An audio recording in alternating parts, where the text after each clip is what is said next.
welcome to Wrestling at Random. I'm Jeremy Deemer. And I am Adam Summers.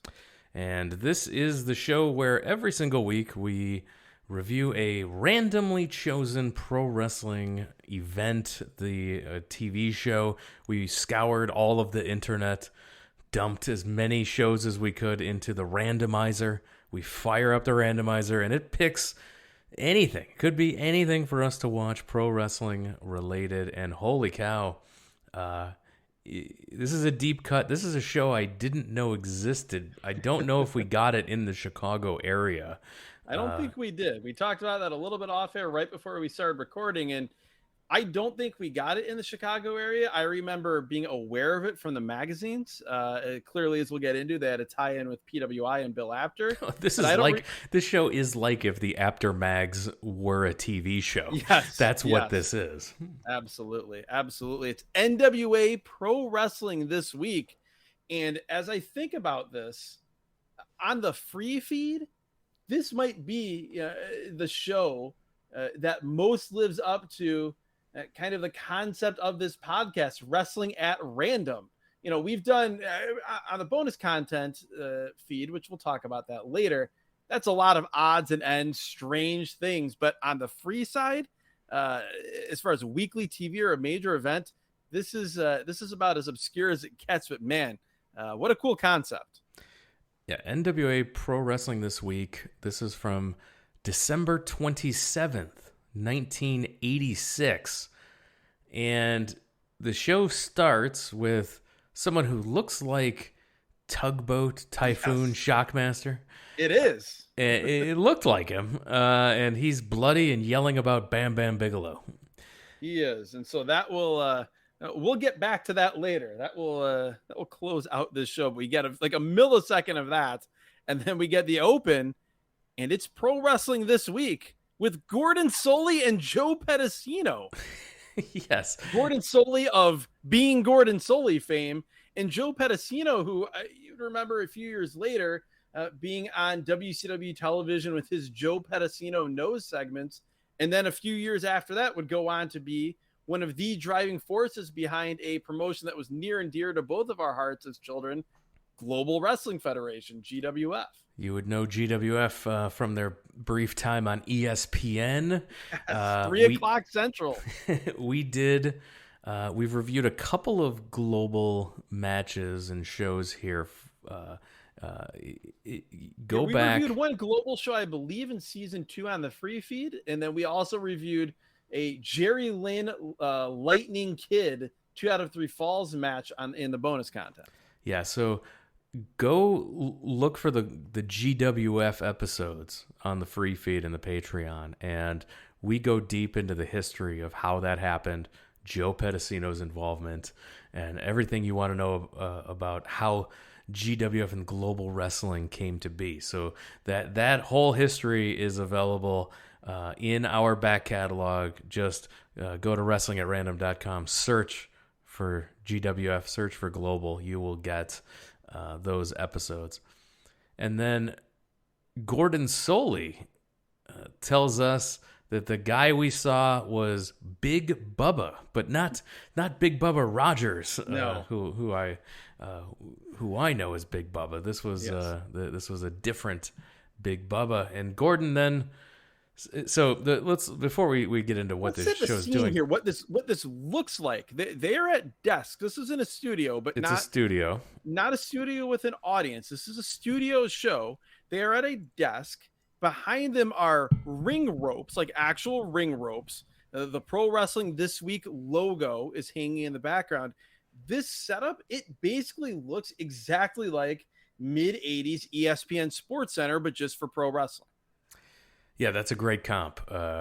Sports Center for wrestling. So it's basically these two guys at a news desk running down the wrestling news of the week. Yes. Which, as we talked about just before we push record, the idea of this was basically each of our dreams for pro wrestling television as a kid. Like, this is what we wanted. Like, it's basically, as you said, the wrestling magazines come to life in real time. What we loved about wrestling magazines in the 80s is you couldn't we were children. We weren't tape trading, right? So you couldn't see what wasn't on in your area or what wasn't at your video store for you to rent. You didn't see it. So where you saw it were photos and recaps in the wrestling magazines. When your mom was grocery shopping, you were like, "Well, pick me up here at the rack. I'll be reading these magazines." That's what I would do. If my mom would go shopping, I'd go with her, and then I would spend the entire time magazines. I'd like read them all, and then I'd buy one. I'd like read Inside Wrestling and The Wrestler, and then I'd buy PWI and take it home.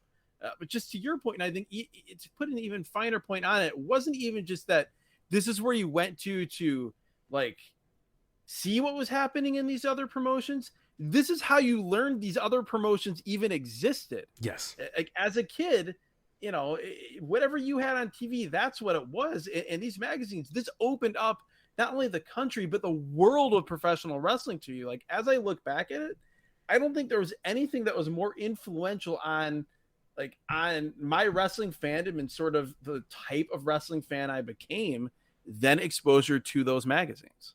Exactly. And this is a live action version of it. So you were going to get basically Gordon Solie and Joe Pedicino are going to walk you through what's going on in each of the wrestling territories, like you were thumbing through and looking at the mags, and they're going to walk you through what's the hottest news coming out of a territory. And the cool thing about this show is they had clips from almost every territory. So you could see the production difference. You could see the different looks and feels from around the country and even international.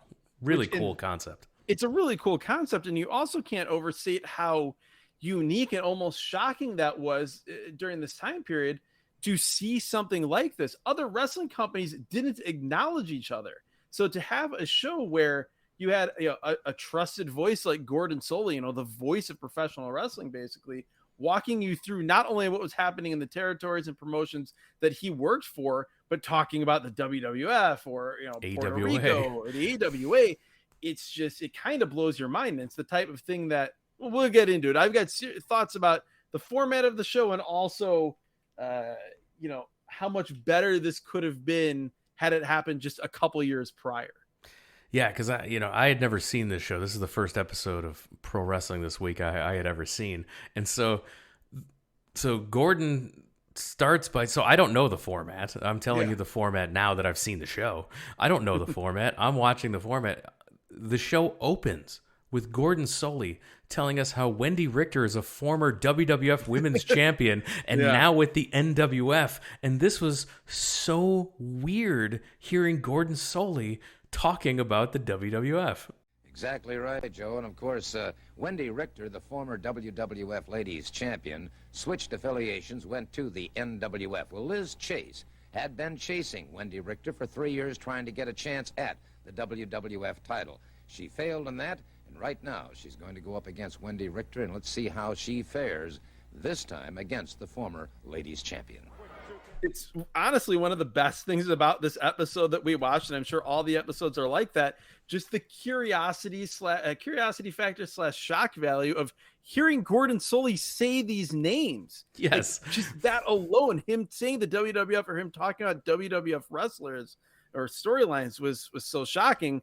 But yes, he talks about how Wendy Richter used to be in the WWF, was the women's champion, went to the NWF, and how Liz Chase has been chasing her all across the country, and now they will wrestle in the NWF, and we join this match in progress. Yeah, Liz Chase versus Wendy Richter from Newark, New Jersey. The National Wrestling Federation is what NWF is. It's another great touch we should talk about from a production standpoint, that each time they throw to a match in progress, we get an on-screen graphic. We get a graphic that says where this is happening, the city and the state, and the name of the promotion. Richter gets knocked out to the floor. Wendy is on the apron. She rams Chase into the buckle, then gets back inside, and Wendy Richter rams her face first into the mat. Wendy looks like she's going to go to slam her, but suplexes her instead. That was weird. She kind of almost invented the Northern Lights bomb / snowplow here. The announcer, snowplow. Yes. The only thing about this that annoys me is that we should also get a graphic on screen that says who the announcers are, because here taking notes on this show in modern times, I want to know who some of these obscure horrible announcers. Some of these were terrible. Yeah, but this announcer cannot stop talking about how unique this suplex is. Then Wendy Richter, Irish whip, and a hooking clothesline. The announcer then says that should be it. Liz Chase then kicks out at 1, and this announcer says, well, that surprised me. Like, at least he's honest, I guess, because he was so convinced this clothesline was going to be it, and it was not. Wendy Richter hits a power bomb and gets the pin in 1986. These guys have no idea what to call a power bomb. It is so great. It is wonderful here in the post-match replay of the finish, as this announcer is trying to describe. He basically says Wendy Richter went for a pile driver. Yes. He basically said did that not. she went for a pile driver. The opponent tried to reverse it into a head scissors, which she did not. And then she dropped down with a slam. Yeah, this was all actually an intentional move, but this announcer cannot figure this out. No, and I'm sure in 1986 that might have been the first time he saw a power bomb, but unless he was calling AWA 1983 like we reviewed. We saw this same Wendy Richter do this power bomb in 1983. In one of our favorite matches here ever on the podcast, the ultimate proof of concept match for Wrestling at Random, that women's tag on the AWA Super Sunday. Yeah, when and we were introduced to Joyce Grable in that match. Yes. Another someone we didn't know existed, who became one of our favorite wrestlers on this show. So absolutely, we were prepared for the Wendy Richter powerbomb. Liz then attacks her after the bell.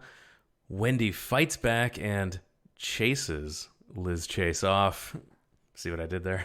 I did. Yeah. Very well done. Professional podcaster. Matt Classic. Well, before we get to that, did you note who the ring announcer was here in Newark, New Jersey? Oh, this was Gary Michael Capetta. Yes, a young Gary Michael Capetta. And if you didn't know it by his voice, which shame on you if you didn't, you would know it by his accent. He says, "Your winner, Wendy Richter."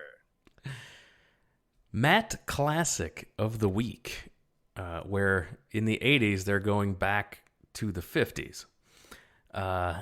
Yes. Before that, though, we should mention each time they go to a commercial break, they put up a graphic with upcoming shows for a different territory. This graphic includes NWA action that you can see every Friday in Kansas City. So yeah, I can't imagine the Kansas City territory in 1986 was really knocking him dead week in and week out, but they were telling us it was coming up. So this Matt Classic of the week is Wilbur Snyder, former world's champion. Wilbur Snyder teaming with the greatest name in wrestling, Shandar Zuba. Yeah, Shandar Zaibu. Yeah, this and they're taking on Joe Passendak and Jack McDonald, who is referred to by the announcer as Sakai McDonald, which just I love that. I think all wrestlers should be named Sakai.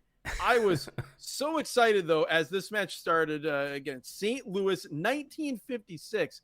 But Wilbur Snyder is a guy that my dad told me about. Wilbur Snyder, the most scientific wrestler in the world, was one of the guys that my dad watched. And this would have been later than here, because my dad wasn't even born at this point. But into the late 60s, early 70s, Wilbur Snyder was wrestling in Chicago at the International Amphitheater. And so I had never really seen any of Wilbur Snyder. So I was hyped to see a little bit of him here. And it's fun to see just the amazing progression wrestling made in 30 years from 56 to 86. Crazy progression from 86 just to 96. Huge progression. Probably the biggest progression, I think you could say, in ring wise of any, if you want to take a 10-year period. Yeah. So watching this period from 56 to 86 here. So this match, Passendak and McDonald, we're told they're up 1-0 at this point, and Snyder and Passendak, they're doing a test of strength, and Snyder gets backed closer to McDonald's corner, and McDonald from the outside just trips Snyder from the outside, and then they double team Snyder while Zuba is trying to get in the ring. The referee's putting him out, and they're getting in their double team. Snyder's able to make a comeback. He makes a tag, and Shandar Zuba runs wild with chops. Judo chops, according to this commentator. Hits a rolling suplex. It's basically a front chancery takeover that they call a giant suplex.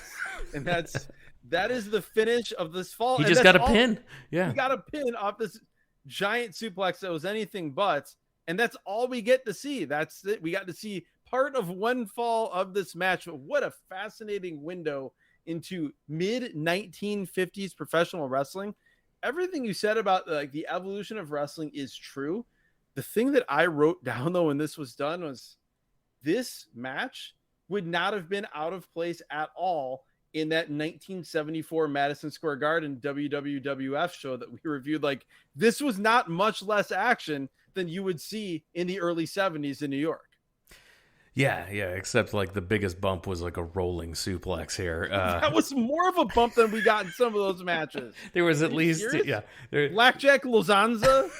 Blackjack Lanza, but as the announcer called him, Blackjack Lozanza or Killer Khan. These guys were like Misawa and Kobashi compared to that. They were. And that was just, so we saw that they're tied at 1, and that's the end of this week's Matt Classic. So disappointed. I wanted to see more of Joe Passendak, by the way, because that dude, he was short and just weird looking. He was a weird looking dude. He had to be just a bad guy. He was the Lance Von Erich of the Addams family is the way I look at this. So we come back to Gordon Solie, who's talking about what's going on in the WWF. Piper leaving and coming back. Bob Orton's not around. Adrian Adonis is injured. Don Morocco is taunting Piper by wearing kilts and having bagpipes played.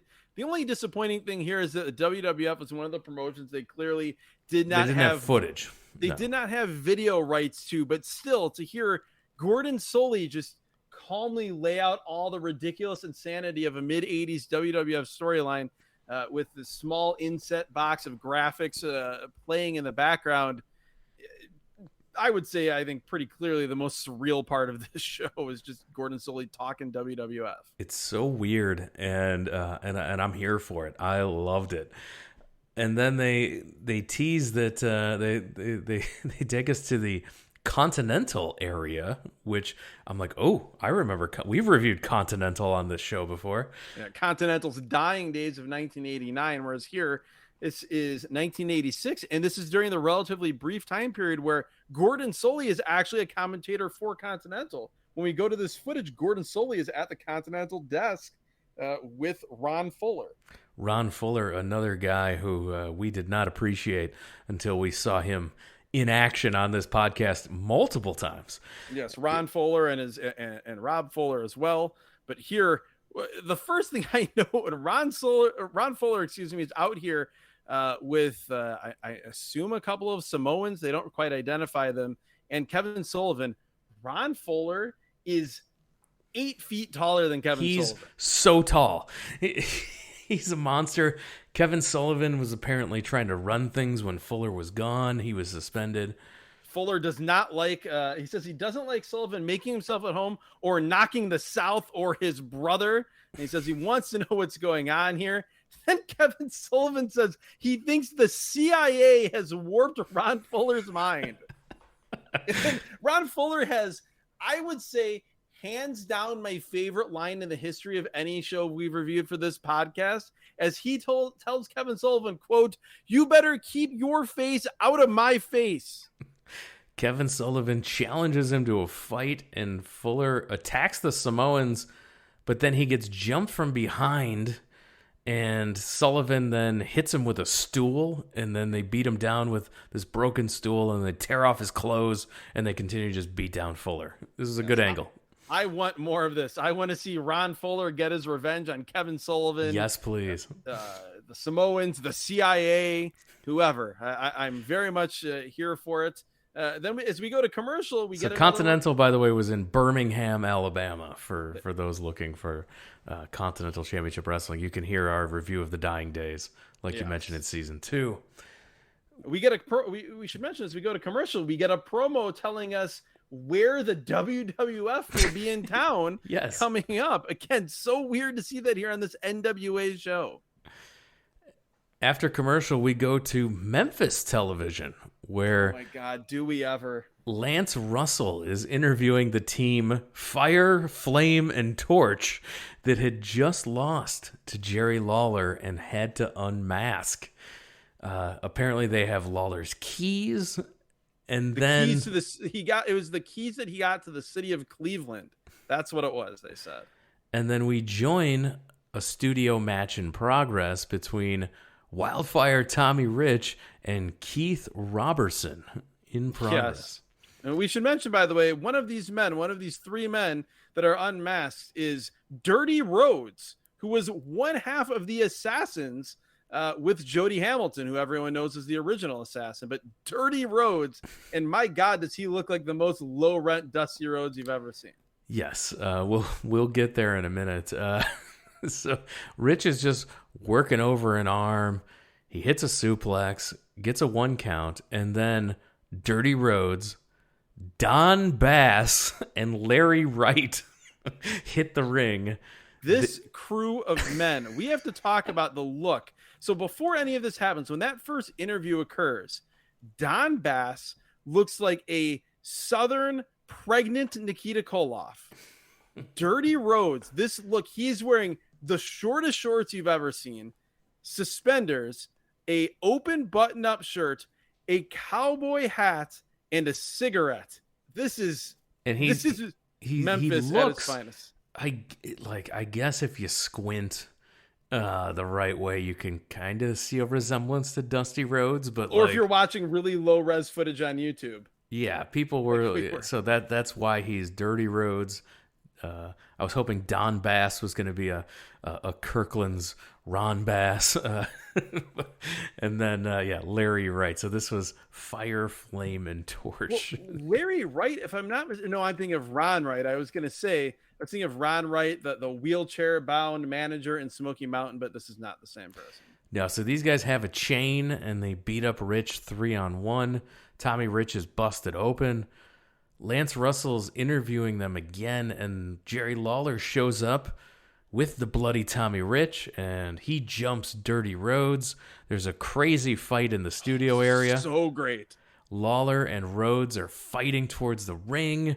Rhodes gets busted open by Lawler. This was chaos. Lance Russell yelling at everybody, and Lawler just throwing down a beatdown. It wasn't silly Lawler. This was angry Jerry Lawler. This is a great angle for Tommy Rich and Lawler to get revenge on these three geeks. It was Memphis wrestling at its finest. Like, if you wanted to show somebody what was Memphis, what made it different from other territories, this was it. The very different studio setting, I feel like, compared to other studio shows that we've seen. And then just the wild, unhinged brawl. Lance Russell talking us through all of it, trying to calm everybody down, but also not being able to be all that calm himself. Like you said, blood everywhere. Dirty Rhodes busted open. Tommy Rich he's got a bandage on his head with blood coming through as he's fighting for his life. They are just destroying this. The set is busted up. Cardboard box of a TV studio set. Just paper thin walls are flying everywhere.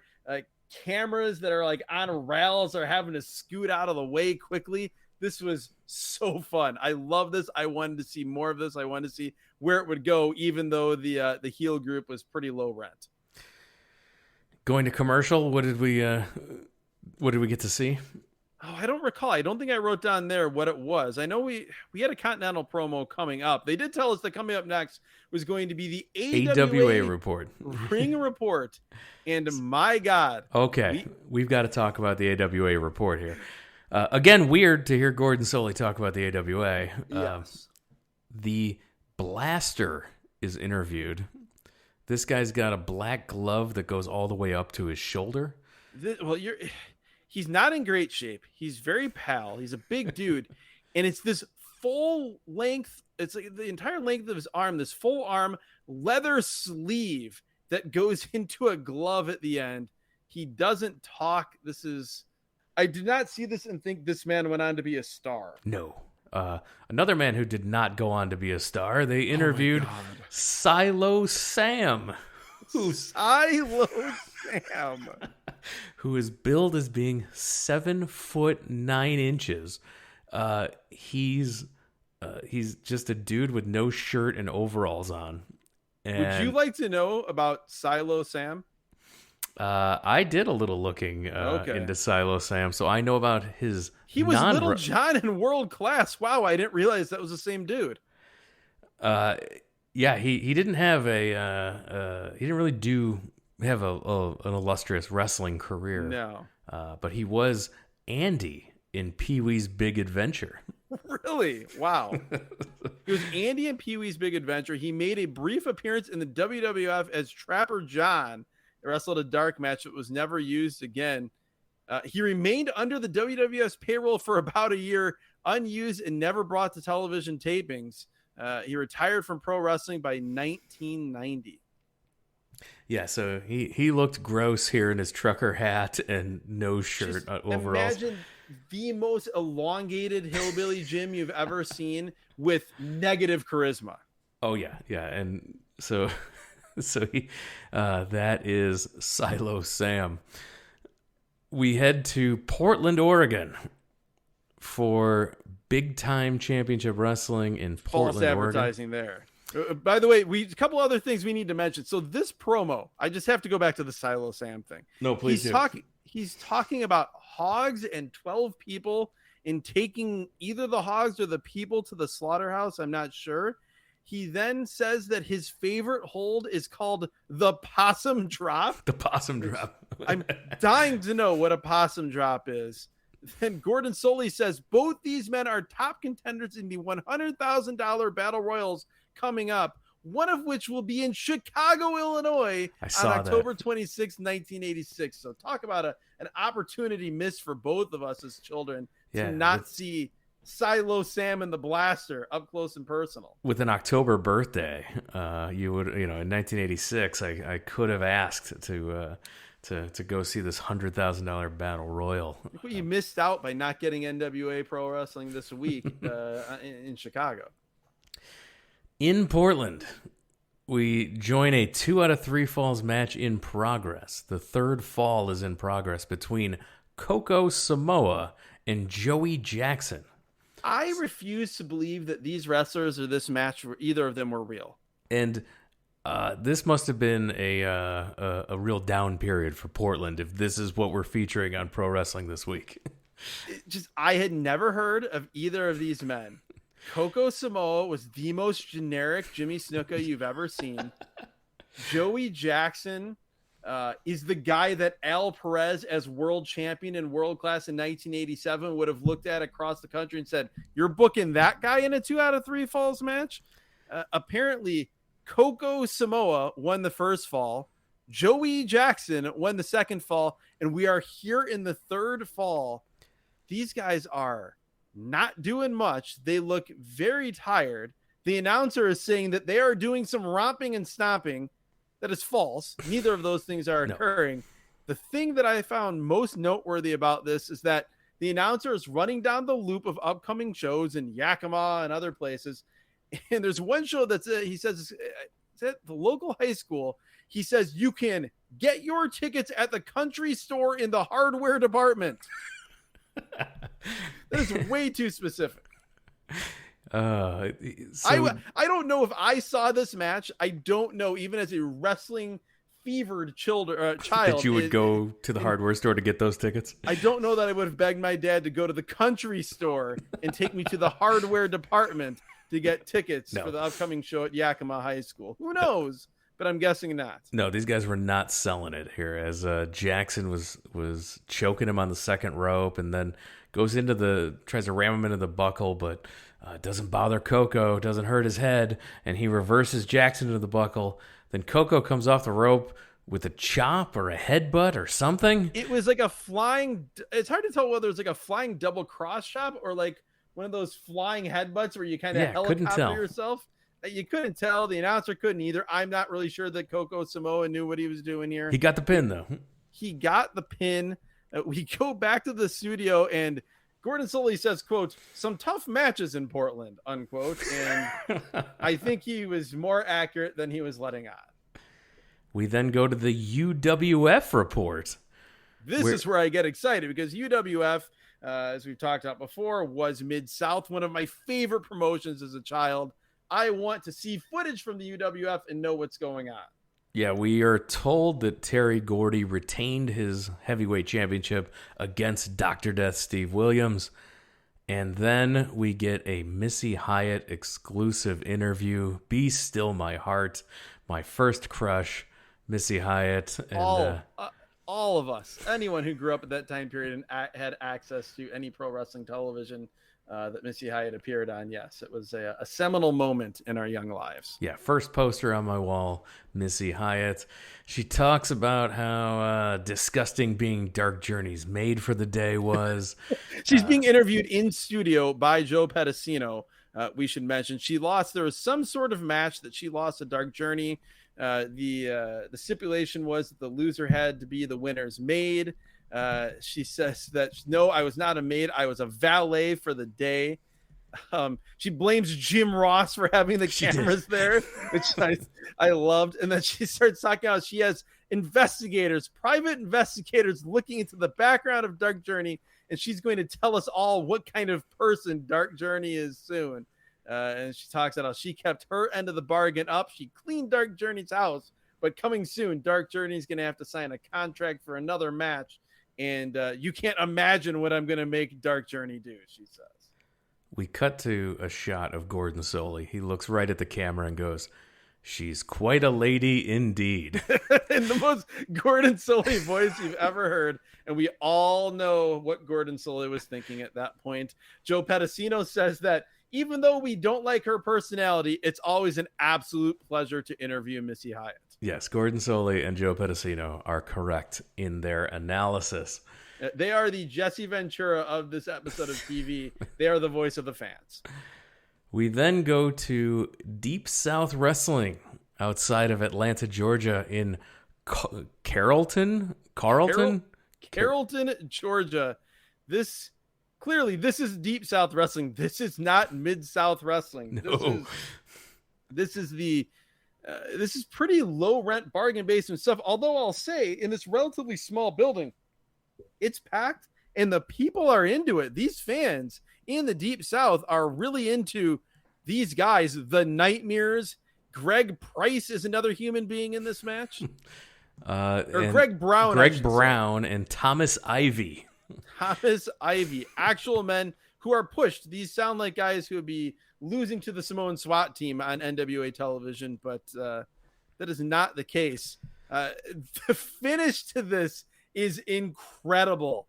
Greg Brown hits a nice drop kick and then runs and hits the ropes, and Nightmare A or B, I'm not sure which, attempts to hit like a slingshot clothesline, but can't get over the top rope. So he kind of just catapults himself up slightly in the air and then throws this awkward clothesline and almost falls over the top rope into the ring. High comedy. Yeah, and he gets the cover and the 3 count. The Nightmares were victorious.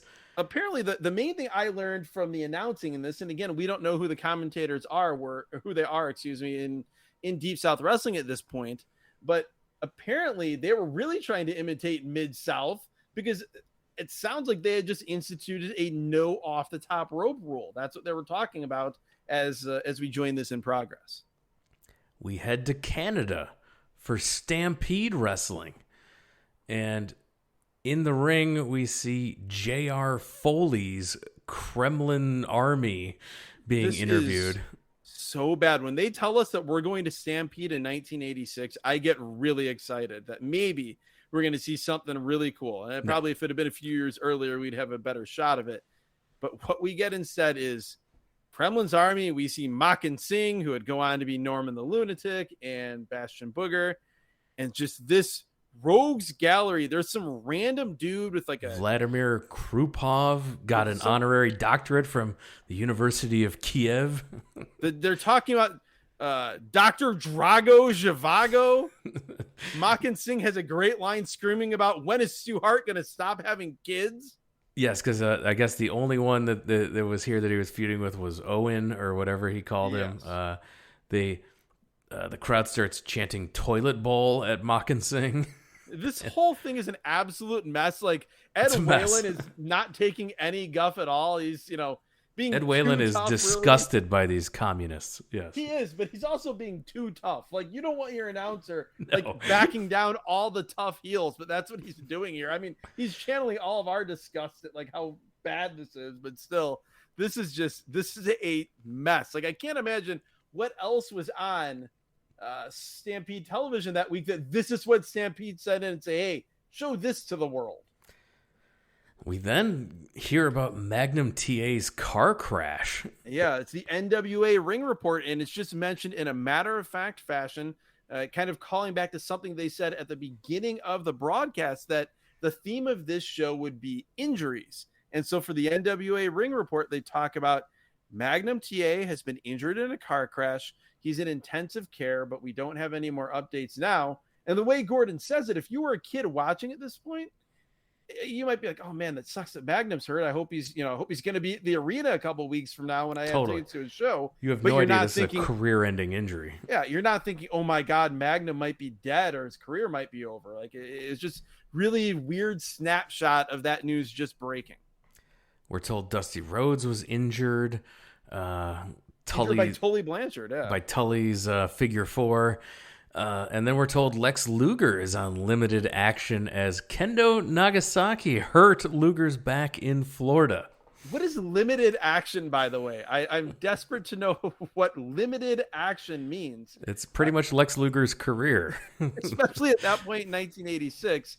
You can go back and listen to our Battle of the Belts show. Was that on the that's on the Patreon, on the bonus content. It is bonus content, and it's a good one. Yeah. Because that was from NWA, Championship Wrestling from Florida at that point. So right around that same time period, the miracle match that Ric Flair pulls out of a very green Lex Luger in 1986. This is happening at that same time period. And this is where I finally realized that, Ring Report is just code for we don't have the rights to the footage of this promotion that we're talking about. We're then shown the International Match of the Week from San Juan, Puerto Rico. It's Eric Embry and the Crusher. No, it's not that Crusher. It's not that Crusher. Not the Crusher that teamed with Dick the Bruiser. That's for sure. Not that Crusher. I got excited like it was going to be that Crusher. Oh, I did too. I'm like, Eric Embry is teaming with the Crusher in 1986 in Puerto Rico? Sign me up. No, not that Crusher. Just a big, tall, generic guy. The most generic Bruiser Brody ripoff you've ever seen, basically, of which there were many, but he was right there. They're taking on Victor Cancel and Juan Calderas. Juan Calderas. We have Spanish commentary here with Hugo Savinovich. And one thing I noticed, it's a young Eric Embry, so he looks far less sleazy than he would a few years later in the USWA. Victor Cancel has the worst hairline of an active wrestler you've ever seen, but has a shockingly athletic dropkick when you consider the state of his follicles. Really not a whole lot else here. The full Nelson that the Crusher, quote unquote, puts on Victor Cancel, where he's got him in the full Nelson and he's like rocking him back and forth. It felt more like some sort of tandem interpretive dance than one man having a devastating wrestling maneuver on another man. It looked ridiculous. Yeah, he had the full Nelson on for the victory. No idea who this Crusher is. I tried to go look it up, couldn't find it. We go to commercial and we see a graphic for what could be the worst match ever. A 6-girl blindfolded battle royal for a $2,500 prize. I have a lot of thoughts on this. First, 6-girl blindfold battle royal. Again, talk about a sign of the times and how people spoke. That's what it said on the screen. That was not Jeremy using those words. No, that's how it literally was advertised. This is from Deep South Wrestling. So the same promotion that had Greg Brown and the Ivy guy and the Nightmares. They are going to have a 6-girl blindfold battle royal. The fellas in AWA, they're getting $100,000 for their battle royals. That is what I wrote down. We talk about a pay gap. The men's battle royal in AWA, $100,000 goes to the victor. The Blaster or Silo Sam could be getting $100,000. Meanwhile, here, 5 random women that I've never heard of, or Joyce Grable, is the other person in this battle royal. The best they can hope for is $97,500 less than Silo Sam or the Blaster could earn in the AWA. Outraged. Yes, and what a waste of having Joyce Grable on your card to put a blindfold on her and put her in a battle royal. Absolutely. Promotional malpractice. Miscarriage of justice. No. We come back and we get Bill Apter with the Pro Wrestling Illustrated report. The best thing I could say about this is Bill Apter's office looks exactly like you would think Bill Apter's office looks. It is small and it is decorated floor to ceiling with Pro Wrestling Illustrated covers as wallpaper. So Bill Apter is going to tell us we're going to get the world class, the Dallas Territory World Class Championship Wrestling. We're going to get the top 10. They're going to reveal the top 10 rankings for world class. And so obviously, if you're going to do a reveal of a top 10, you start with number 1. Okay, that's a choice. I would have gone 10 to 1, but okay. Well, we can write that wrong. We'll go from 10 to 1 because this is, I have thoughts and talk about outrage. I was disgusted. But as a television product, you're going to do a top 5. You're going to do a top 10. Who starts with number 1? How does that happen? Well, that is wrong, and I'm with you. That's not okay. But the contents of the top 10, much more insulting to me as a kid who grew up on world-class wrestling and was less than a year removed from seeing world-class wrestling weekly as a child on TV. We're going to go through the top 10. Yeah, we'll go through the top 10. It's Brian Adidas, but they spell it Brian Adidas on the screen. Of course. Crusher Yurkov. Yes, Crusher Yurkov. I'm sure another one of the random fake Russians that was populating all territories in the mid 80s. Then Dingo Warrior, who would go on to be the Ultimate Warrior. Abdullah the Butcher. Then number 6 is Bruiser Brody. I feel that's low. So yeah, that feels low. Just imagine though how stacked the roster must be of world-class championship wrestling during this week in 1986. If Bruiser Brody is ranked 6 overall, just imagine who's number 5. Black Bart. Yes, that Black Bart. Black Bart is ranked ahead of Bruiser Brody. But then you think, well, come on, okay, maybe that's an oversight. Number 4 has got to be just off the charts. Steve Simpson. Really? That's not the worst atrocity. Well, no, yeah. So you're thinking at that point, like, okay, so things got crossed up, but now the top three in world-class championship wrestling, we got to be getting to the cream of the crop. Give me some Von Erichs up in here. Oh, and we are, with an asterisk, number 3 in world-class championship wrestling this week in 1986, 3 spots ahead of Bruiser Brody, Lance Von Erich. Lance Von Erich. What? Bill Apter should have retired in shame after this quickly scrolled the wrong way. Buzz Sawyer comes in at number 2, and Kevin Von Erich is the number 1. Revealed first. We did it the right way. They did it the wrong way. And maybe they were going to redeem themselves as they're going to tell us the PWI top 10. So the overall top 10. The overall top 10. They're going to reveal who's number 1. The overall top 10. So again, they start with number 1. I don't know why it drove me nuts. I couldn't believe it. Again, we'll write that wrong though. Let's write the wrong. Number 10, the now injured Magnum TA. That is followed up by World Class Championship Wrestling champion and number 1 ranked Kevin Von Erich. So they're not really doing they're not doing World Class any favors there. Then we have limited action himself, Lex Luger, number 8. Mr. Wonderful Paul Orndorff at number 7. The Macho Man Randy Savage at number 6. Nick Bockwinkle at number 5. Sorry to jump in, but I just got so excited at the possibility just seeing these two men back to back. I want Nick Bockwinkle versus Randy Savage, damn it. The UWF champion Terry Gordy at number 4. Nikita Koloff at number 3. And you have to remember at this point, Nikita Koloff fresh off of / in the midst of that best of 7 series with Magnum TA. So this is, from a push standpoint, the absolute height of Nikita Koloff's career.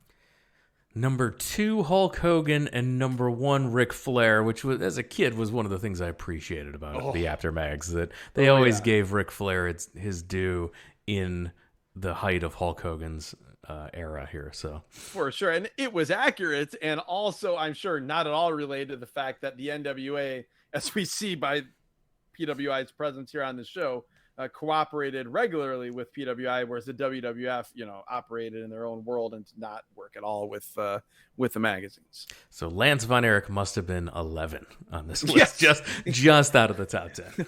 He may have even been numbered. Yeah, I guess he could have an argument to edge Magnum T out of number 10 due to injury. So yeah, Lance Von Erich knocking on the door of the top 10 in the world of professional wrestling. Bill Apter then editorializes about Ronnie Garvin and Jimmy Garvin being brothers, and are they on a collision course?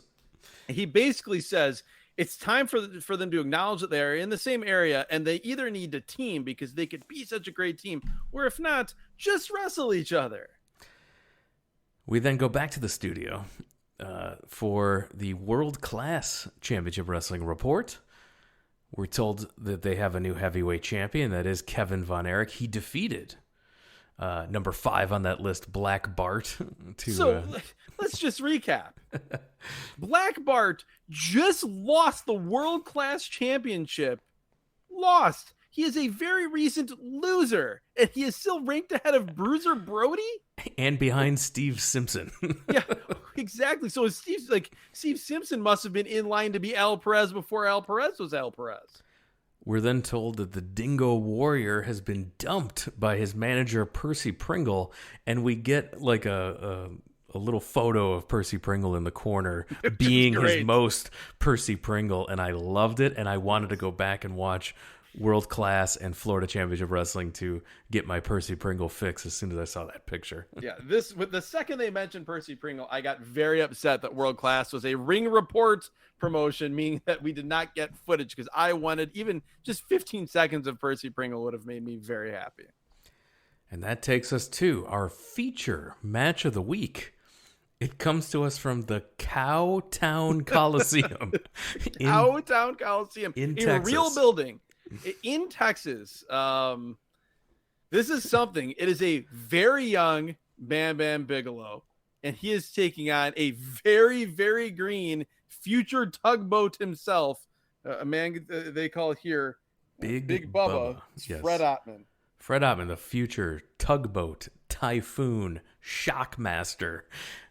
This is him here against, like you mentioned, a young Bam Bam Bigelow. He's got like, he's got not the full bodysuit. He's got like a singlet with like the long shorts to his knees, but with still the V-neck though, no flames or anything. He's big. He's definitely green compared to how he would be a few years later. But you could definitely see there's something here with Bam Bam Bigelow. Whereas the future tugboat, he looks more like he is at Shockmaster levels of coordination here early in his career. But not as fat as you think of Tugboat. Like Tugboat is very California Raisin Syndrome, where he's got the tiny legs and big, round, fat guy. Dr. Robotnik. Yeah, definitely like more svelte here. Here he has that like power lifter build where he's not defined, he's not cut, but he just looks like he could lift a tree off a car. In progress, Bam Bam with the headlock on. Bubba off the ropes, hits Bam Bam with a clothesline, and they both go out to the outside. We should mention Bubba here, the future tugboat.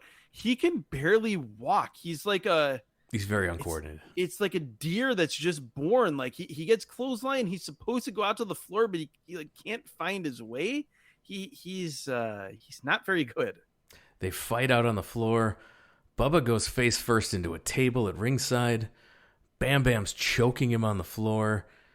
He gets thrown off with a kick. Bam Bam gets thrown into the table that's laying on its side, so it's not as spectacular as it sounds. No, not at all. And then all of a sudden the bell rings. Bubba gets posted. Bam Bam throws a chair in the ring, and Bubba ends up hitting Bam Bam with that same chair. We should also note that Bam Bam Bigelow is managed by longtime wrestler, trainer, manager Larry Sharp. And at one point, Larry Sharp is holding Bam Bam Bigelow back. And Bigelow clearly here on this show that aired, syndicated at early time slots, is yelling that this is BS, but saying the actual word over and over again, completely caught and not bleeped out by the ringside mics. My favorite thing of this by far is that here in the Cowtown Coliseum, it is a dirt floor on the outside of the ring. They are on a dirt floor and they get up and they're covered in dirt. This is hilarious. Larry Sharp holds Bam Bam back, and that's just the end of the match. We then see the interview that we saw a clip of at the beginning of the show. Before we do that, we go back to the studio, and Gordon Solie is kind of wrapping up what we just saw, and he says, Big Bubba's comments are unusual indeed. Yeah, he hits himself with the chair and cuts himself, and and he's bleeding a little bit here, and then and he's got dirt from the floor on him, and he's a mess. He says he's coming for Bam Bam. And that's the end of the show. Yeah. What an hour of wrestling television. Completely unique. There's nothing we've seen or reviewed here on this podcast that's anything like this show. My main takeaway from this, other than just absolutely being in love with the concept and the format, is that this show would have been incredible even 2 years before this. We've talked about, when we've reviewed a lot of territories during this time period, how so many of them have already been raided and bled dry by Vince McMahon and the WWF. And so a lot of what we're seeing, particularly of the promotions that they actually have the rights to show, is just some really dire bottom of the barrel bargain basement wrestling that thankfully we see in very short glimpses. So it isn't too offensive as a wrestling fan to have to watch. But it really is. We talk about things being snapshots and time capsules. This really is a snapshot of a professional wrestling industry in complete flux and change. And you are seeing in real time on a weekly basis, if you're watching this show, the degradation of the long time, territory system of professional wrestling. Yeah. And if I knew this show existed or had a way to watch it, it would have been my favorite show, because I could have seen 100%. these things I couldn't have seen.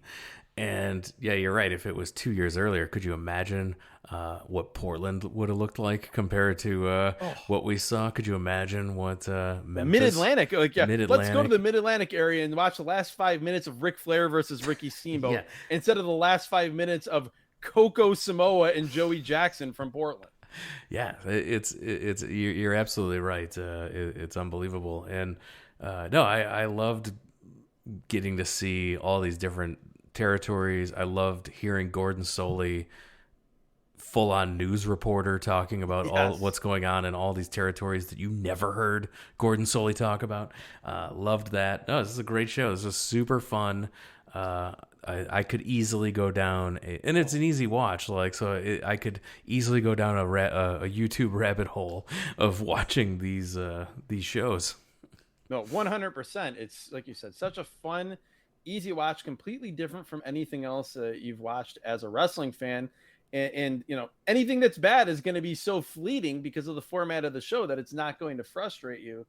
And yeah, I mean, what else can you say? I think as far as favorite things to me, it's two. One, what you just talked about, just hearing Gordon Solie talk about promotions that he never worked for, like the WWF. That just is fascinating to hear him talk about those sorts of things, or the AWA. And then everything about Jerry Lawler and Tommy Rich brawling with Dirty Rhodes and company in the studio in Memphis. That was just so great. And as far as actual things that we saw, action we saw, really the only noteworthy or decent thing we saw here on this show. Yeah, 100%. I mean, the worst things we saw were mostly in Portland. We also saw the AWA promos were horrendous. Yes, those were not good. Sorry, Silo Sam. That slingshot clothesline attempt from one of the what are those guys? Those masked Nightmares. The Nightmares. It was a nightmare of a clothesline, that's for sure. Honorable mention as far as great things go. Missy 1986 Hyatt. Missy Hyatt. You can never go wrong. 100%. Yeah, Missy Hyatt. I will always. I always will make time for for Missy Hyatt at any year. So that's always great. And with that, we're going to wrap it up this week.